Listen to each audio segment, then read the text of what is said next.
When you think of the future, what do you want it to look like? Give me some ideas. When I was a kid, we had flying cars and jetpacks in mind and computers and robots and all sorts of things, and we didn't get a lot of those things. A lot of things are different, but in ways we never imagined.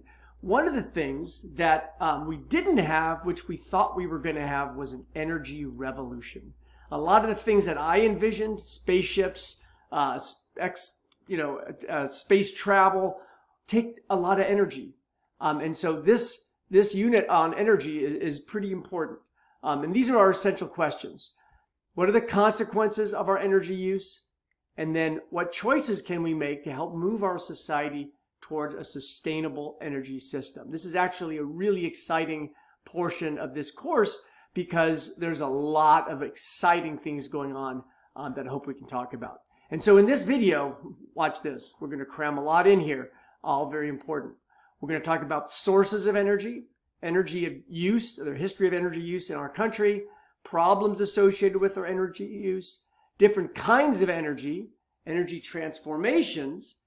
We're going to relate those to the laws of thermodynamics. And finally, how to calculate energy efficiency, which is going to relate to our homework assignment after this. So it's an important part of our lives, economy, way of life, energy. I want you to think about the sources of the energy that we use. Where do we get the energy? Write down a couple of ideas. So this pie chart is showing us 5 different categories of the biggest sources of energy. I want you to think about what the biggest sources of energy are. Can you give me 1, 2, or 3 of what you think are the main sources of energy? So these 3 sources, and you don't need to remember the exact numbers, they're about equivalent. We've got petroleum, which is another word for oil, coal, and natural gas. Those are the 3 biggies, and it takes up a large portion of our energy portfolio. And this is for the world, but it's not so much different from the United States. So what's that little red one? What do you think that one is? That one is nuclear energy.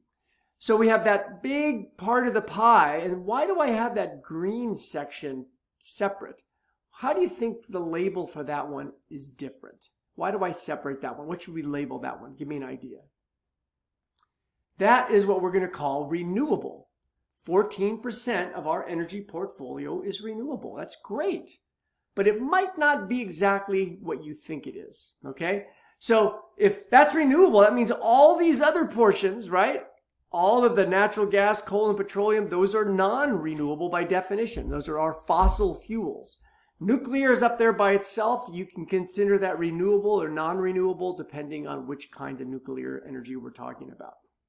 So let's look about renewables. So these are all the renewables. So this pie chart is that 14% of all energy use is renewable. Which do you think are the biggest ones? Okay, here are the different categories. I want you to guess, what is that big one? Which do you think that one is? That one is biomass. And that is renewable. We're going to call that potentially renewable because that's not what you might think of renewable. That's the oldest form of energy we've been using. That's burning trees and burning peat and burning dung, grass, biomass for heat mainly. So what's that second biggest one, that blue one? That one is hydropower. So you can see that biomass, what the oldest form of energy humans have used, and hydropower, which is big hydroelectric dams, count for almost all of our renewables. All those other ones are a very small portion, but they're growing, especially wind power and solar PV, photovoltaic power, sun to electricity. Those are growing very, very quickly. They might be a small portion here, but they're growing very quickly. Wind is right now just about the cheapest power that we can bring online. So know that wind and solar energy systems are growing very quickly and the cost is plummeting. So another way of looking at energy use is by country. And if you look at fuel use, fossil fuels are going to have the biggest consequences. So we look at fossil fuel use per country and you're going to say, wow, China finally outpassed us. You know, China is definitely the #1 user of fossil fuels. Bad, bad, bad China. But remember, China has 4 times the number of people, right? So another way of looking at it is fossil fuel use per capita. And when you do it that way, China is below the global average. And look at that. Look who's #1 there is the United States. Per capita, we use a lot of energy. We've seen that before. So this is a look at the United States', or actually this is the world energy consumption by category, by those main categories. And I want you to think about what is one specific conclusion you can drive by looking at the graph. We're going to pull out 4 different things here, but write down one conclusion that you can pull out of that graph. Put it in the Edpuzzle.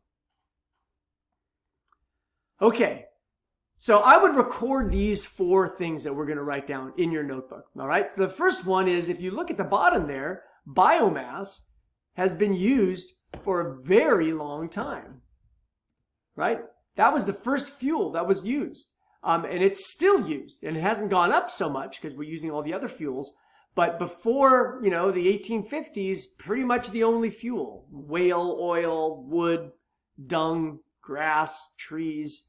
The next thing we would say is coal, of all those fuels, was the very first fossil fuel that we started using. And you can see we started using it in the Industrial Revolution in our country, and it has gone up. It is a very cheap and easy fuel to use. And you can see the next fuel that was used was petroleum, and it really wasn't used until the early 20th century. Now that might seem like a long time ago to you, but my mother was born, we barely used oil. So we can see oil was the second fuel that was used. And then after oil, we started finding natural gas. The first time we used natural gas, or we discovered it with oil and natural gas come together, it was just dangerous, and we'd vent it, and we didn't have a way of piping it or keeping it contained, so we didn't use it. But now we've realized that it's very useful. It's a really clean form of fossil fuels, so we use it now, and you can see its use has increased. The other conclusion is, if you look at this graph, mostly we use coal, oil, and natural gas. These other hydro and renewables, or nuclear in this case, are very recent fuels. So make sure we get those. Those are 5 actual things that we can get from this graph. So problems associated with our energy use. Most of these problems, all of these problems, most of the problems anyway, are associated with fossil fuel use. So give me one problem associated with our energy use. Okay, so here's some commonalities when it comes to fossil fuel use. They're CO2 intense. That means we release a lot of CO2, and that contributes to climate change. CO2 is not a poisonous gas, except at extremely high levels, but it does cause climate change. Burning fossil fuels creates a lot of toxic pollutants. We're going to learn that in our next unit on air pollution, especially heavy metals. Depending on where they're found, they can create political instability. We get fossil fuels from places like Russia, or Iran, or Iraq, places that maybe there's conflicts associated with their use. And then there's increasing demand, which just exacerbates all these other problems. We want more and more and more. We need to use more and more, so the demand is higher. As demand increases, though, the supply, by definition, is decreasing. Sure, we're finding more and more as it gets more expensive, or we discover new ways of extracting it, but it is a limited resource. Fossil fuels are not being made anywhere in any amount, so no matter how much we know about it is there, the supply is decreasing. So we got increasing demand and a decreasing supply. That's a train wreck. So what are the solutions? Well, for each one of these, we can come up with a solution. These are real basic solutions. We'll have to get into the details. If we don't want to release CO2, we got to use fuels that don't burn, right? Burning is going to creates all the CO2.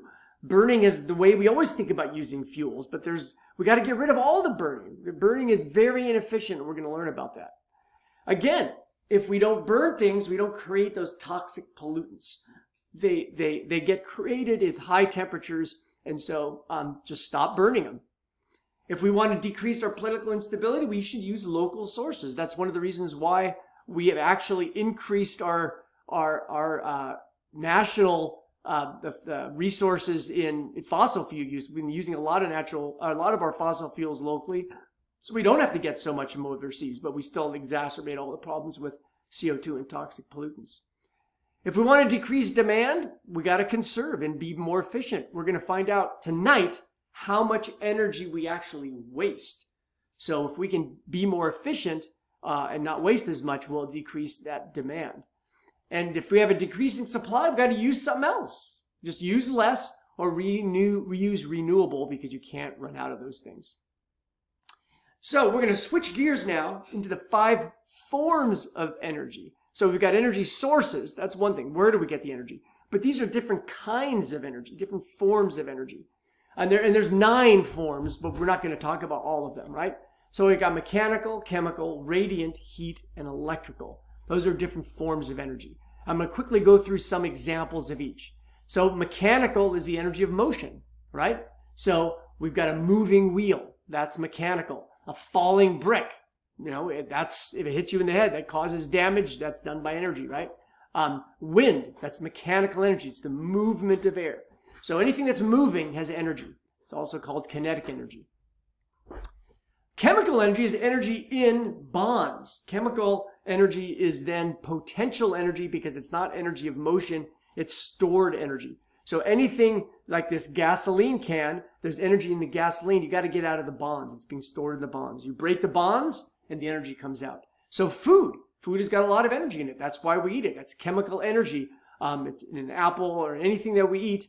We digest it and then our body breaks it down, gets the energy out of those bonds. Wood, when we burn it, we release the energy in the bonds. A battery is storing chemical energy. Gasoline has got a lot of chemical energy. Then we got radiant energy, in other words, and coal. Coal's got a lot of energy. We can go on and on. Most of the fuels that we use are chemical energy, stored energy. That's why they're so great if you think about it, because they store really nice. I can take a brick of coal and I can take it anywhere in the world and then use it.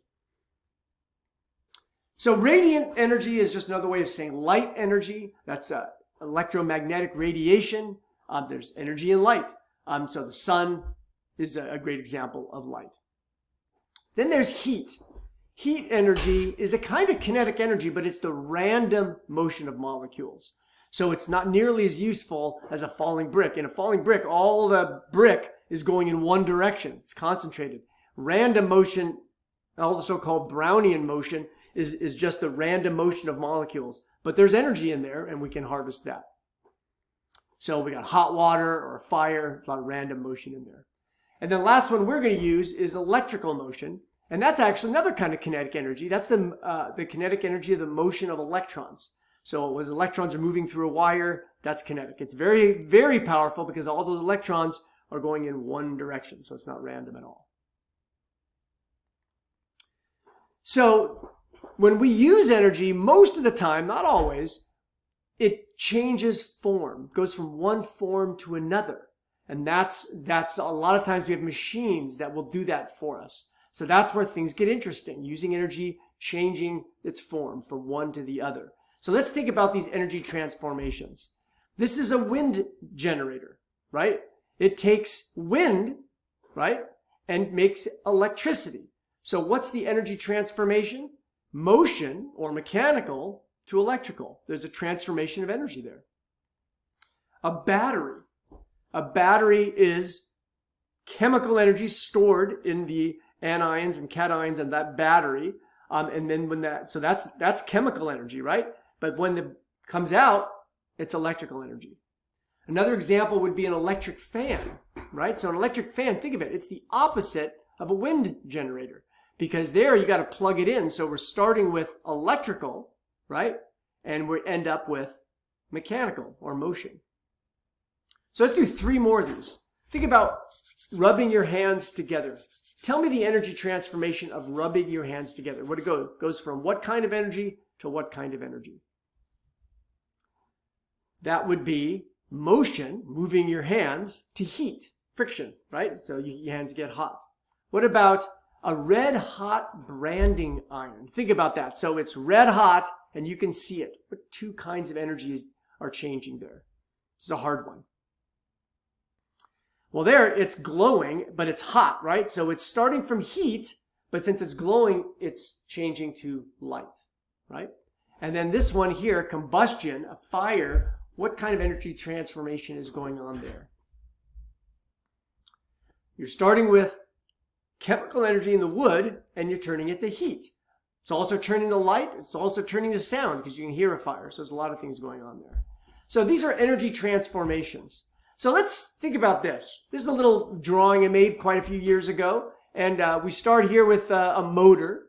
Okay, and this motor has got a chain attached to it. So the motor makes the chain go around, and it turns a generator. And this generator then is generating electricity. That electricity goes into the battery, charges the battery, which is operating the motor, and the energy just goes around, and this will happen forever, right? Is that true? Perpetual motion? The problem with perpetual motion is even if perpetual motion existed, to harness perpetual motion means you're going to have to pull some energy out because you want to use it. So if you put a fan on there or try to take some energy out of the system, then it would eventually run out because it's leaking energy. But even if we didn't do that, we can't have energy going around and around. It doesn't do that. It's going to leak energy everywhere. Okay, so this motor is getting hot. So there's energy coming out of there. The generator is getting hot. So there's heat coming out of there. And both of those are making noise. So that's energy that's escaping. The chain is making noise and it gets a little warmer. The battery gets warmer, right? And even the wires get warmer. So there's heat leaking out of this whole thing. So you could probably, if you had some energy started in that battery, you could get this thing going for a while, but it's going to be losing energy all the time. Energy is going to get lost. It can't go on forever.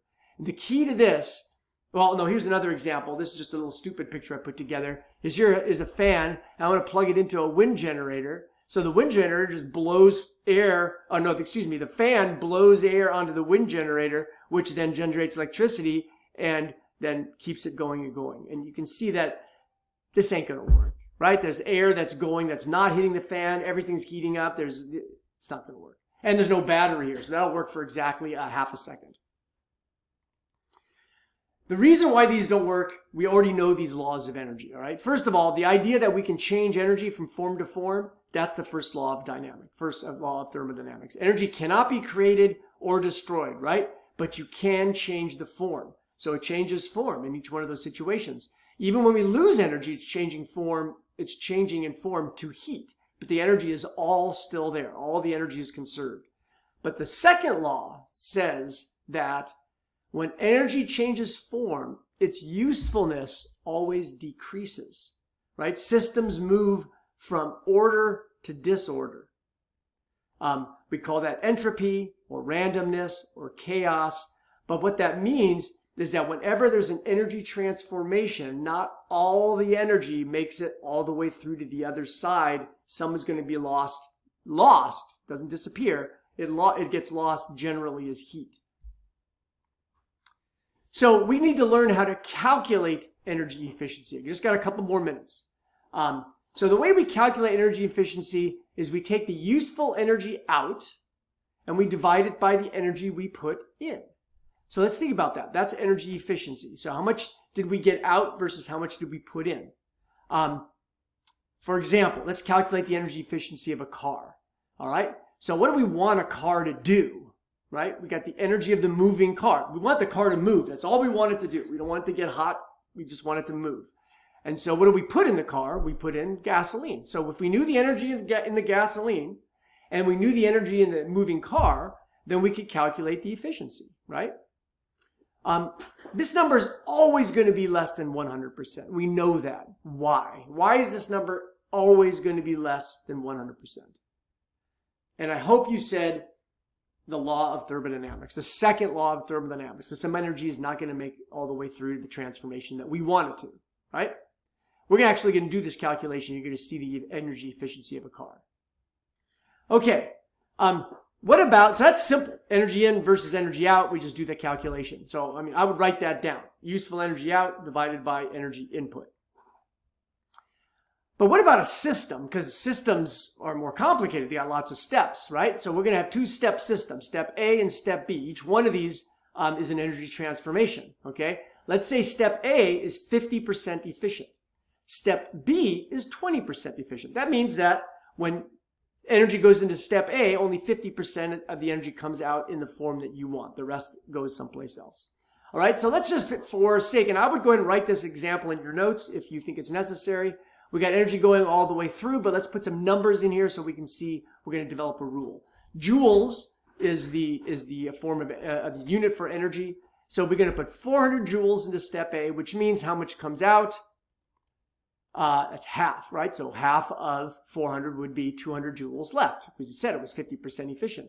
And then 20% of that 200 joules going into step A is going to come through. So that's just 0.2 times 200. 0.2 is 20%. And so we get 40 joules coming out. So you can see now that we've done the math, the useful energy out was 40 joules. The energy in was 400 joules. 40 divided by 400 is 10%, right? So how are we going to get to that without doing all this math? There's a quick little rule. So to calculate the total efficiency of a system, all you need to do is multiply the efficiencies of each step, right? So we got 50% times 20%, and that equals 10%. So that's a pretty simple rule. We're going to use that rule 3 times in the homework. So remember that step. Just multiply every single efficiency together as a decimal, right? Not 50 times 20, but 0.5 times 0.2, and you're going to get the efficiency of the entire system. You're going to find some pretty remarkable things that we're going to discover that way. So 0.1 times 400 joules, right? If we were going to calculate the joules, and there we get our 40 joules. So either way you calculate it, it's 40 joules. So we're going to use those to, that quick little step, multiplying the efficiencies to calculate the efficiency of an automobile, of 2 different kinds of heaters, an electric heater and a gas heater, and the efficiency of an incandescent light bulb. And I think that is going to blow your mind. See you guys on Monday or Tuesday, and sorry if this video was kind of long. Hope you liked it. Bye.